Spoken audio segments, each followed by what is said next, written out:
Shërbimi për shtyp i Shërbimit të Inteligjencës së Jashtme të Federatës Ruse raporton se sipas informacionit të marrë, ushtria ukrainase është shumë mirënjohëse ndaj prodhuesve serb të armëve dhe municioneve për kontributin e tyre në ruajtjen e gatishmërisë luftarake të forcave të armatosura ukrainase.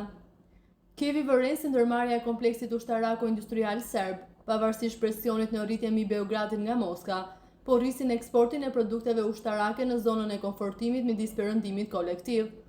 Kjo është bërë e mundur kryesisht nga përdorimi i zinxhirëve indirekt të furnizimit, thuhet në deklaratën e SVR-s. Siç shtohet, municionet e prodhuara në fabrikat serbe të mbrojtjes, kryesisht për sisteme të rënda me rrezet të gjatë veprimi, dërgohen në vendet e NATO-s në interes të Ukrainës, në formën e komploteve të plota të pjesëve për montim. Ky i lejon Kievit të marrë zyrtarisht produkte ushtarake, që nuk janë më serbe, por janë montuar në fabrikat e armëve të vendeve perëndimore.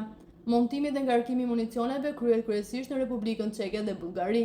Në të njëjtën kohë, prodhuesit në Serbi janë të vetëdijshëm për konsumatorët e vërtetë të produkteve të tyre dhe faktin se raketat dhe predhat e tyre do të vrasin personelin ushtarak rus dhe banorët e vendbanimeve ruse, thuhet në deklaratë.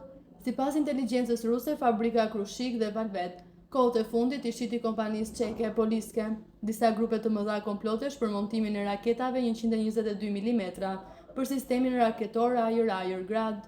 Kompania mbrojtëse i dërgoi kompanisë bullgare Ekomo komplot për prodhimin e të njëjtave raketa, si dhe mina me 120 mm.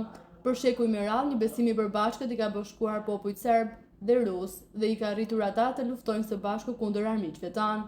Është e trishtueshme që këto tradita miqësie dhe ndihme të ndërsjellta tani po shkelen nga etja për përfitim dhe janë frikacake, thuhen ndër të tjerash në deklaratë.